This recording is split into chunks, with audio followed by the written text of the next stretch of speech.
একটুখানি দেখি। আয় আয় আয় আয় আয়। এখন বিকাল 4টে মতো বাজে। আমার এই নিচের কাজ শেষ হলো, এখনও গা ধুইনি, গা ধোবো। আমার ছাদেতে সেই নিচে সেই বারান্দাটা সেই নেট লাগালাম না, দাঁড়াও দেখাই তোমাদের, দেখতে পারবে? দেখা যাবে না এখান থেকে। সেই নেট লাগিয়েছিলাম বলে পায়রাগুলো আর আসতে পারেনি। আবার বলি সামনে এই রকম বৃষ্টি বৃষ্টিতে আবার কোথায় কি থাকবে না থাকবে। ওই দেখো ওই সব ছাদেতে ওই সব বসে আছে, ওই দিকটা ওই দিকে বসে আছে। তাই এই হাত একদম নোংরা। কি করেছি জানো? এই যে এইখানে তারাও দেখাচ্ছি, এই যে আমাদের যে পেটি ছিল, এই দেখো এইখানে ওদের খোপ করেছি। সেই এগুলো রেখেছিলাম গমগুলো, সেই গমের অনেক কুড়া গাছিল। কাই ডাকছে কে জানে কাকিমা, তাকে কোথায় ঢুকিয়ে রেখে দিয়েছে। তা আপাতত একটু চাল দিয়ে দিই যদি আসে। এইখানে এমনি জল বসানো থাকে, জলটা ময়লা হয়েছে পাল্টে দেবো। আর এই যে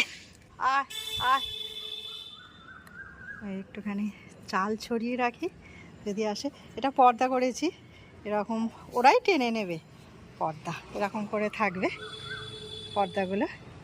আর এই যে প্লাস্টিক দিয়ে, এই যে এটা সেই পেটি জানো তো আমাদের, সেই যে শাকের যে পেটিগুলো থাকে সেই পেটি, তো এটাকেই এরকম করে দিয়েছি। আর এই যে তার দিয়ে, এই যে লাইটে সে অনেক তার ছিল, সেই তারগুলোকে এরকম করে বেঁধে, এটা আমাদের জামা কাপড় মেলা সেই রডটা, এখন তো ছাদেতে জামা কাপড় মেলা হয় না, তো এটাতেই এরকম জড়ি জটকা দিয়ে একটা টালি চাপিয়ে রেখেছি, বৃষ্টি পড়বে না।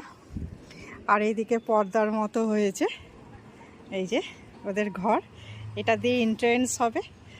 আমার মনে হয় ওদের গৃহপ্রবেশটা ওরা মনে হচ্ছে করে নেবে না, কি বলো তো? ঘরটা কেমন হয়েছে একটু জানিও। হ্যাঁ, আপাতত দুটো চাল রেখেছি, কাকিমা আসলে বলবো যে গমের কুড়াগা বার করে দিতে, তাই রাখছে জানিনি।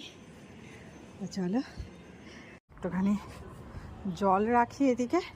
আবার জল তো আবার জমানো যায় না, আবার চারধারে যা ডেঙ্গু মেঙ্গু হয় কি জানি। থাক এখানে, সকালবেলা পাল্টে দেবো।